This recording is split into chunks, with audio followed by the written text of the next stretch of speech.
Ma ühe härraga lausa nagu läksin nagu vestlusesse, ma küsin nagu veidi uurisin ka, no ikka vaatad, kes see siis selline on. Ta oli vist isegi 2 lapse isa ja ma mõtlesin, et issand, et aga noh, ja kirjutas mulle hästi koledasti. Ma mõtlesin, et aga noh, et mis sa nüüd said siis sellest või nagu mõtle, kui keegi sinu tütrele või sinu emale või elukaaslasele niimoodi kirjutaks, et sulle ju meeldiks see. Ja ta vastus oligi, jah, aga sina oled avaliku elu tegelane, sa pead sellega arvestama, kui sa kriitikat saad. Ja kui ta ütles mulle lihtsalt, et sa oled nagu labidaga näkku saanud, ütlesin, aga kus see kriitika siin on, mis nagu kriitika peaks olema selline asi, mille ma saan võtta ja ma saan nagu kas paremaks teha ennast või kuidagi nagu parandada või midagi nagu, et üldiselt kriitika võiks olla ikkagi nagu selline nagu mingi sisu võiks ju olla. Eks ju, aga see, et kuhu ma lähen kuhu ma selle teadmisega, et sina arvad minust nii, kuhu ma sellega lähen? See ei aitanud mitte kedagi siin maailmas, ei sind ega mind. Naiste jutud. Naiste jutud. Armsad naiste jutude sõbrad, täna me räägime sisemisest tulest.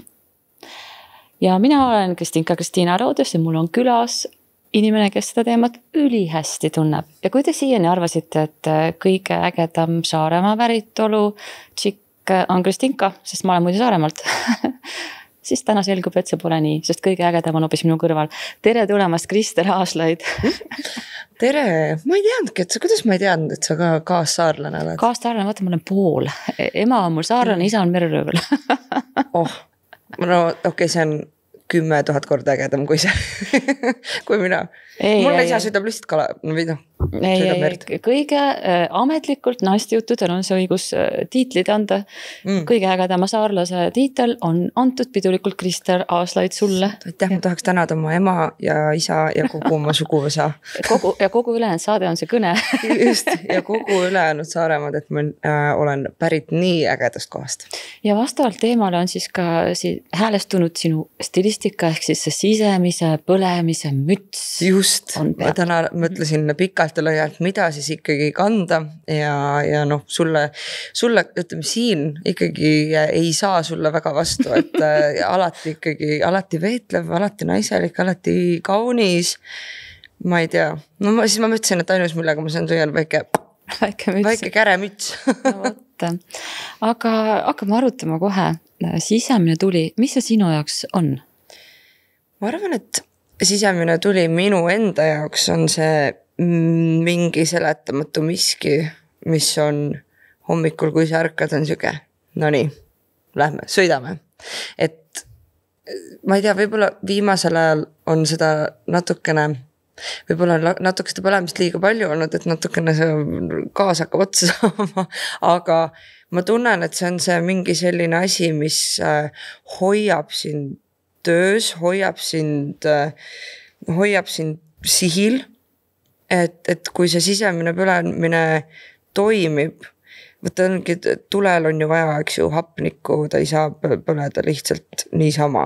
Ja ma arvan, et kõik need asjad, mis sa teed, et su keha, vaim ja hing saaksid hapnikku, et sa annad endale õhku, et see leek saaks põleda, see on kõik need asjad, mida sa nagu enda heaks teed, mitte siis ainult, me räägime muidugi nii-öelda vaimse tervise hoidmisest, on ju, et oma päris tervise hoidmisest, aga ma mõtlen ka just seda, et mida sa, mis on su hobid, mis on su töö, et mida sa taga ajad elus, et ma seostan nagu seda sisemist põlemist sellega, et ma tunnen, et minu põlemine on olnud selles mõttes viinud mind õigesse kohta, et see nagu läbi põletatud rada või see tulejutt, mis must maha jääb, on vähemalt mulle endale tundub, et õigesti vähemalt jõudnud sinna, kus ta on jõudnud. Issand, kuidas mulle see meeldib.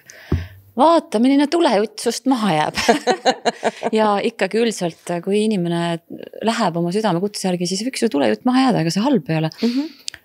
Aga samas sa ütlesid nii õigesti ära, et kui kellegil see leek kustub, siis kui me laiendame kõiki vaimse tervise muresid, siis energeetselt või kuidas seda inimest nagu sa tajud, ongi see, et susiseb ainult, aga ei põle.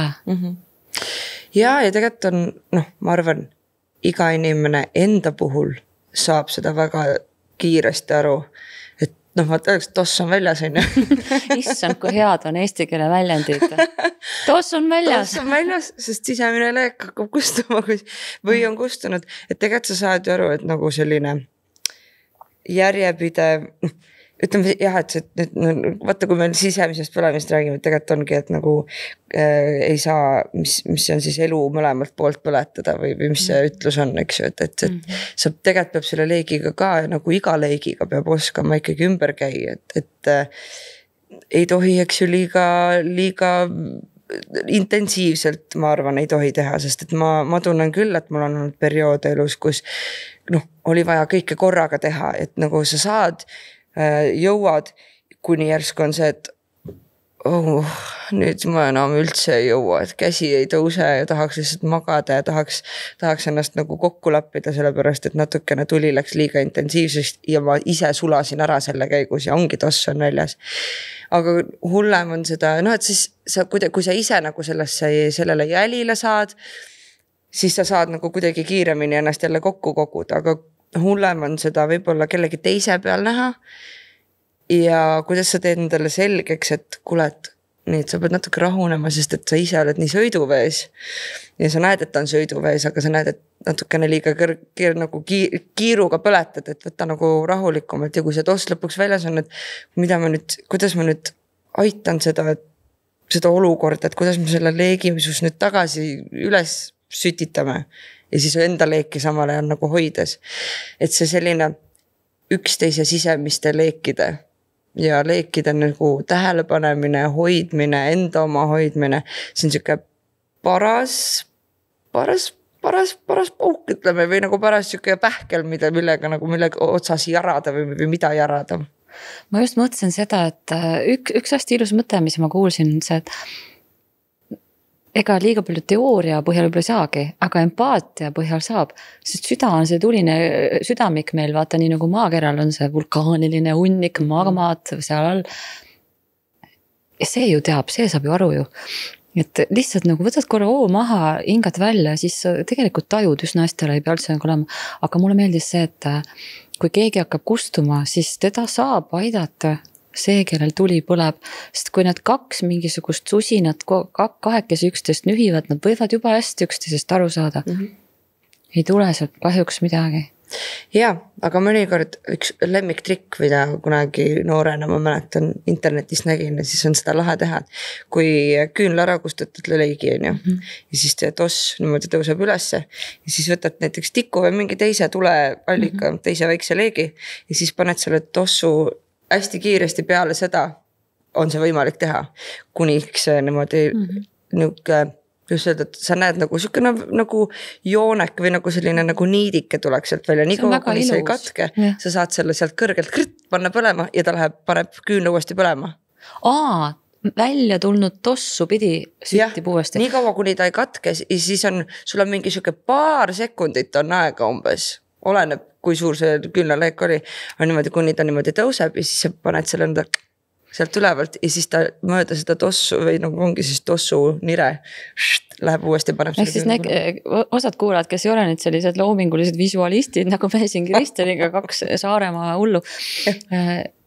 Tavaellu ülekantuna on see, et isegi hetkel, kui sul toss väljas on ja kuni ei ole liiga hilja, ma arvan, et elus võib see ikka paar sekundist olla rohkem, et võib-olla paar kuud, aga kui keegi tuleb ikka süütab, siis sa võid hästi kiiresti ilma mingisuguse vettinud mäglatundeta nii-öelda uuesti leegi peale saada, aga see tähendab, et keegi märkab ja keegi süütab.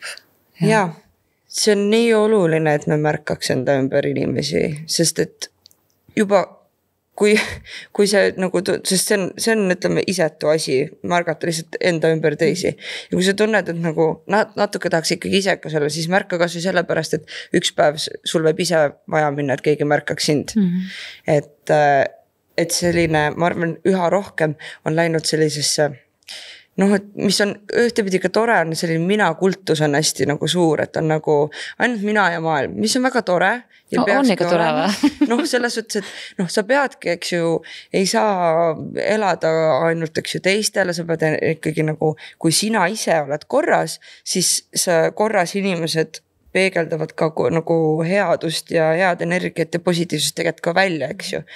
Et mina kultus ja mina iseenda eest hoolitsemine on väga oluline, aga mul on tunne, et noh, ja ütleme see kogu spiritualism ja kõik selline asi, aga teistpidi on see läinud jälle nii hulluks, et me ei suuda enam kedagi teist näha tihti, no selline tunne on, et ongi ainult mina ja kõik teised, noh, ei, et mul on ikkagi oma piirid ja ma saan sellest kõigest väga hästi aru, aga siis on nagu kuidagi nagu see, et me oleme ju loodud nagu karjaloomadeks ja me oleme loomad ikkagi, et siis nagu me töötame hästi ikkagi, kui me tuleme kokku ja teeme koos, sest et praegu eriti tundub, et kõik laguneb laiali, sest kõigil on ja aga minu tunded ja mina ja kuidas ikka mina,